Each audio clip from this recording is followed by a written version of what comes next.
Titanic का डूबना कोई हादसा नहीं बल्कि एक सोचे समझी साजिश थी। और क्या आप जानते हैं 15 अप्रैल 1912 को नॉर्थ अटलांटिक महासागर में विशाल आइसबर्ग से टकराकर जो जहाज डूबा वो टाइटैनिक नहीं बल्कि उसी की तरह दिखने वाला दूसरा शिप था। लेकिन आखिर वो कौन सा जहाज था जिसकी सच्चाई आज तक दुनिया से छुपाई गई। टाइटैनिक को बनाने वाली कंपनी व्हाइट स्टार लाइन ने साल 1907 में 3 विशाल और आलीशान जहाज बनाने की परिकल्पना की, जिसके मुताबिक सबसे पहले ओलंपिक जहाज को, उसके बाद टाइटैनिक और फिर ब्रिटेनिक को बनाया गया। 14 जून 1911 को ओलंपिक ने अपनी पहली यात्रा की और उसी साल 20 सितंबर अपनी 5वीं यात्रा के दौरान ब्रिटिश वॉरशिप HMS होप से टकराकर क्षतिग्रस्त हो गया। इस हादसे के बाद व्हाइट स्टार लाइन कंपनी ने ओलंपिक की मरम्मत के लिए बीमा कंपनी से इंश्योरेंस के पैसे क्लेम किए, लेकिन दुर्घटना में क्षतिग्रस्त होने के कारण ओलंपिक को बीमा के योग्य न मानते हुए व्हाइट स्टार लाइन को एक भी पैसे नहीं दिए। दूसरी तरफ एक और आलीशान जहाज का निर्माण कार्य चालू था, जिस कारण कंपनी दिवालिया होने के कगार पर थी। इस बुरे वक्त में व्हाइट स्टार लाइन का जहाज टाइटैनिक के निर्माण में अमेरिका के जाने माने बिजनेसमैन JP मॉर्गन ने पैसे इन्वेस्ट किए, जिसके बाद मॉर्गन और व्हाइट स्टार लाइन के मालिक ब्रूस इन्होंने मिलकर बीमा के पैसे निकलवाने का एक खतरनाक प्लान बनाया। वो ये जानते थे कि दुर्घटनाग्रस्त हुए ओलंपिक के लिए कंपनी भले ही पैसे न दे, लेकिन अगर कोई नया जहाज डूब जाए तो बीमा कंपनी पूरे पैसे देगी। और इन दोनों ही शातिर व्यवसायियों ने इस मौके का पूरा फायदा उठाया। दुर्घटनाग्रस्त ओलंपिक जहाज को बेलफास्ट में मरम्मत के लिए लाया गया, जहां पहले से ही टाइटैनिक का निर्माण हो रहा था। आप यकीन नहीं करेंगे, ओलंपिक और टाइटैनिक दोनों जहाज अंदर और बाहर दोनों तरफ से हूबहू एक जैसी ही दिखती थी, इसलिए ओलंपिक को टाइटैनिक का सिस्टर शिप भी कहा जाता है। मार्च 1912 ओलंपिक और टाइटैनिक दोनों को आखिरी बार के लिए अगल बगल में रखा गया और इसी बीच दुनिया के इतिहास का सबसे बड़ा झोल हुआ। उस रात इन दोनों जहाजों की अदला बदली की गई। इसके 3 हफ्ते बाद ओलंपिक को टाइटैनिक का नाम देकर साउथहैम्पटन से न्यूयॉर्क की ओर यात्रा पर भेज दिया गया, लेकिन जब इसे बेलफास्ट से साउथहैम्पटन बंदरगाह लाया जा रहा था तब बहुत से वर्कर्स इस्तीफा देकर जहाज से उतर गए। लेकिन ऐसा क्यों? क्योंकि वो असलियत जानते थे और ये भी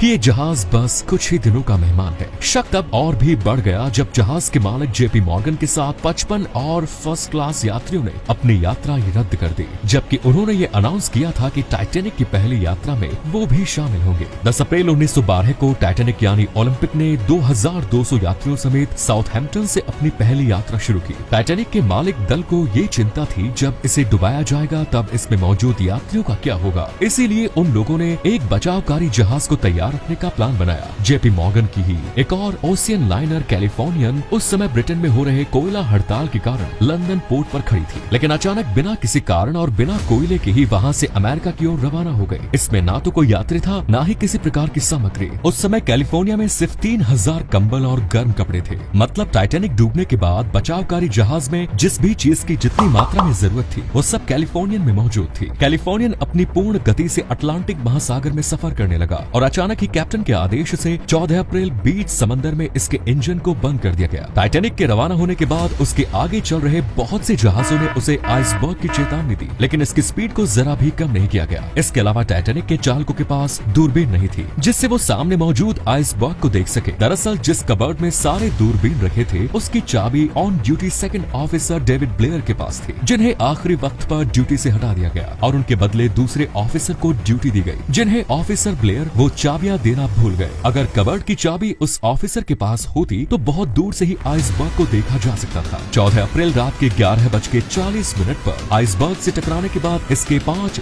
वाटर टाइट कंपार्टमेंट में पानी भर गया। इस टकराव के बाद टाइटैनिक के कप्तान एडवर्ड स्मिथ ने जहाज के इंजन को घुमाने का आदेश दिया ताकि आइसबर्ग के साथ जहाज और ज्यादा खिसता चला जाए और इसे ज्यादा से ज्यादा नुकसान हो। इस सब को देख यही लग रहा था कि इसे डुबाने की साजिश रचाई गई है। आइसबर्ग से टकराव के 35 मिनट के बाद टाइटैनिक से कैलिफोर्नियन को इमरजेंसी सिग्नल भेजे गए, जबकि किसी जहाज के डूबने के लिए आधा घंटा ही काफी है। ये तो कुछ भी नहीं, डूबना शुरू होने के 1.5 घंटे बाद पहला लाइफ बोट पानी में उतारा गया। वैसे भी टाइटैनिक में पैसेंजर कैपेसिटी के हिसाब से काफी कम लाइफ बोट्स ही रखे गए। उस पर से शुरुआत में जिन लाइफ बोट को रिलीज किया गया उनमें आधे लोग भी सवार नहीं थे। इसका कारण ये था कि टाइटैनिक के कप्तान कैलिफोर्नियन जहाज की राह देख रहे थे कि वो उन्हें बचाने आए, लेकिन टाइटैनिक के काफी करीब होने के बावजूद भी बदकिस्मती से कैलिफोर्नियन दुर्घटना स्थल पर पहुंचने में नाकामयाब रहा, क्योंकि कैलिफोर्नियन के रेडियो ऑपरेटर ने उस रात रेडियो ऑफ कर दिया, जिस वजह से टाइटैनिक से भेजा गया डिस्ट्रेस सिग्नल उन तक पहुंच ही नहीं सका और वो मरने वालों में से किसी एक की भी जान नहीं बचा पाया। 15 अप्रैल 1912 रात 1:40 पर टाइटैनिक 2 हिस्सों में टूटकर 1500 यात्रियों समेत समेत अटलांटिक महासागर की जमा देने वाली ठंडे पानी में डूब गया। इस हादसे में बचे नबीको को